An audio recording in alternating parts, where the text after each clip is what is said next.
ಬೇಸಿಗೆಯಲ್ಲಿ ಮನೆ ತಂಪಾಗಿರಲು ಎಸಿ ಬೇಡ, ಕೂಲರ್ ಬೇಡ. ಒಂದೇ ಒಂದು ಮಣ್ಣಿನ ಪಾತ್ರೆ ಸಾಕು ರೀ. ಒಂದೇ ಒಂದು ಸೊಳ್ಳೆ ಕೂಡ ಬರಲ್ಲ, ಮನೆಯಲ್ಲಿ ಇರೋದು ಕೂಡ ಇಲ್ಲ. ಮಣ್ಣಿನ ಪಾತ್ರೆ ತುಂಬ ನೀರನ್ನು ತಗೋಬೇಕಾಗತ್ತೆ. ಮೊದಲನೇದಾಗಿ ಈ ರೀತಿ ಮಣ್ಣಿನ ಪಾತ್ರೆಯಲ್ಲಿ ನೀರನ್ನು ತಗೊಂಡು ನಂತರ ಇದಕ್ಕೆ 6 ರಿಂದ 7 ಲವಂಗವನ್ನು ತಗೋಬೇಕಾಗತ್ತೆ.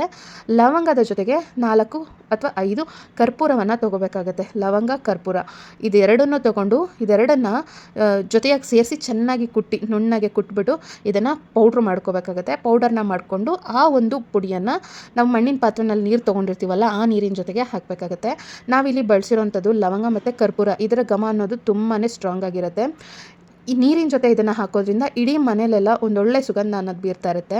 ನೀವೆಲ್ಲಿ ಇದನ್ನು ಇಟ್ಟಿರ್ತೀರ ನೋಡಿ, ಆ ಜಾಗದಲ್ಲಿ ಯಾವುದೇ ಕಾರಣಕ್ಕೂ, ಈಗ ಮನೆಯಲ್ಲಿ ಹಾಲಲ್ಲಿ ಇಟ್ಟಿರ್ತೀರ, ರೂಮಲ್ಲಿ ಇಟ್ಟಿರ್ತೀರ ಅಂತಂದರೆ ಯಾವುದೇ ಕಾರಣಕ್ಕೂ ಒಂದು ಸೊಳ್ಳೆ ಕೂಡ ಇದರ ಸ್ಟ್ರಾಂಗ್ ಘಮಕ್ಕೆ ಮನೆಗೆ ಬರೋದಕ್ಕಾಗೋದೇ ಇಲ್ಲ.